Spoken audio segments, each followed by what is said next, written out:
Hello, ladies and gentlemen, boys and girls, people of all ages, sexualities, and identities, and welcome back to another Doctor Who review. And today's Doctor Who review is another Big Finish spin-off. Rani Takes on the World, Beyond Bannerman Road.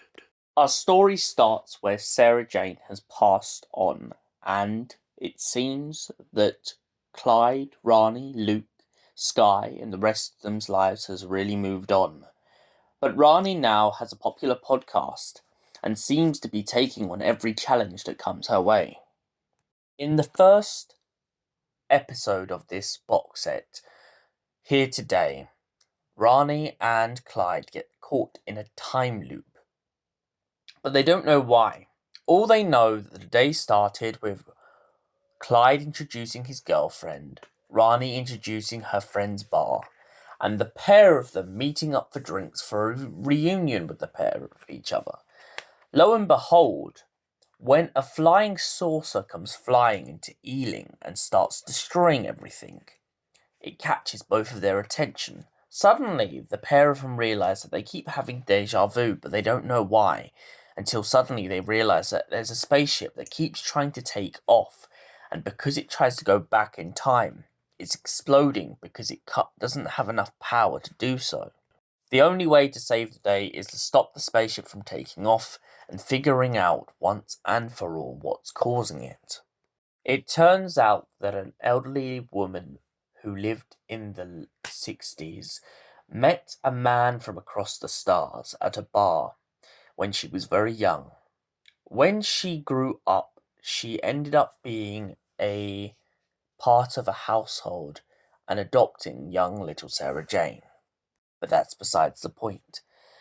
As she grew up, she kept longing for this man from across the stars, hoping to see him once again. But his planet was dying, and he used his spaceship to absorb as much energy from the sun as possible. On the night the pair of them were supposed to have left for his planet, her bus broke down, causing her to be late.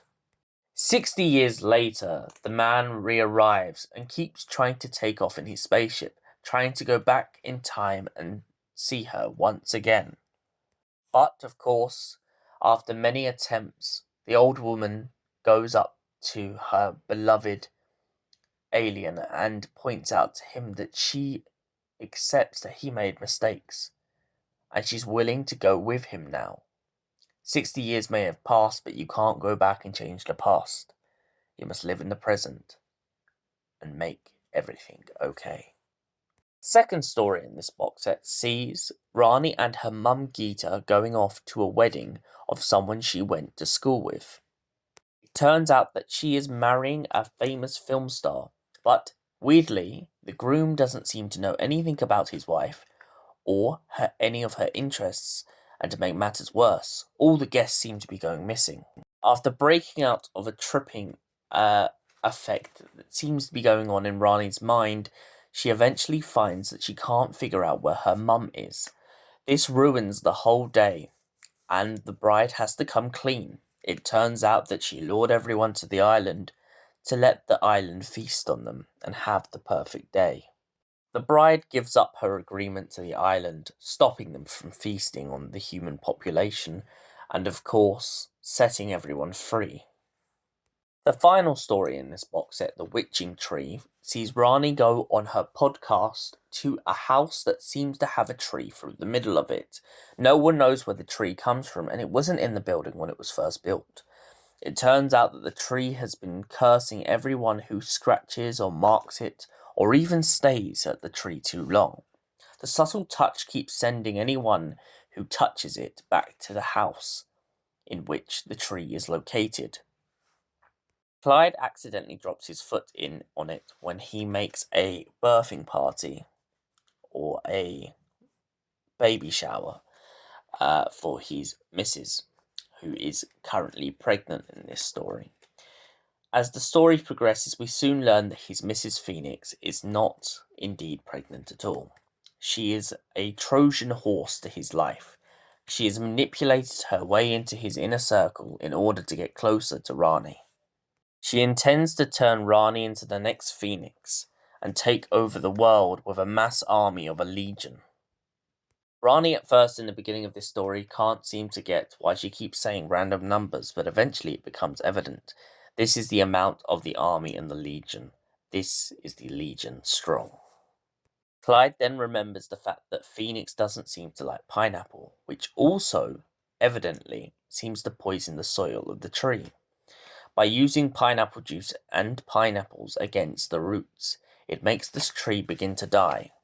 Clyde and Rani try their best to save Phoenix from her inevitable fate, but being too brainwashed, Phoenix refuses to help herself and decides to give in to her fate of being dragged back into the tree. Clyde and Rani go back to Bannerman Road, and Rani goes up into Sarah Jane's house. They both stand in the attic and begin to have a momentous talk about the times that have passed and everything that's gone on since. Clyde makes a couple of subtle hints about his relationship being very complicated throughout this box set with Rani, the pair of them constantly telling people that they're not into each other, but of course, there is something there underlined. So what did I think of this box set? Well, I'll be absolutely honest. I loved episode 1. I was very conflicted about episode 2 and 3. I like the twist in episode 3. I didn't expect that. I didn't expect Phoenix at all to be pretty much manipulating Clyde throughout the whole series. But I do like that they added that twist. I really liked the down-to-earth sort of story in episode 1 of a spaceship and time travel. I just felt like it was a really good start, and it was very simple, and it was such a great plot to start with these two. The second story, of course, as I said, I found a bit conflicted with it because it spent quite a long time in the wedding going on about celebrities and people we can't see, which I get. It's a really apt description of what's going on. I mean, the star of that episode, honestly, is Geeta. She's constantly going on about shrimp and eating from the minibar. I mean, if you go to an event, you might as well take as much as you can whilst you can. I also really like Geeta's open acceptance in this series of outer space and aliens and such like that. I really like that since Rani has kind of taken on the mantelpiece, her relationship with Rani is very complicated in this box set, and it's very evident because of this idea that Geeta accepts that there are aliens and monsters and ghosts, but she doesn't agree with all of Rani's ways when it comes to bringing up Sarah Jane. The pair of them were always inseparable in the series, in the Sarah Jane series, because obviously Geeta felt a little bit jealous of Sarah Jane, feeling like she's the mother figure and her child's been taken away, even though she knows truly in her heart Rani will always come home. Rani had some strong points in this box set, but I definitely feel like my hopes and wishes for the second box set, which I'm about to go on to listen to, is that she slowly moves away from trying to be Sarah Jane. I have no problem with the fact that she's trying to honor Sarah Jane's memory. I just feel like in this very first box set, though, it feels like Rani, even though she's been told that she's brilliant as she is, she's still very Sarah Jane minded. This is what Sarah Jane would do. That's what Sarah Jane would do. But what would Rani do? That is my question. And that is where I really want her characters to become stronger. And for that reason, I give Rani Takes on the World a 7 out of 10. Thank you for watching. We will see you in the next Doctor Who review. Until then, goodbye, stay beautiful, and Alonzi, you beautiful people.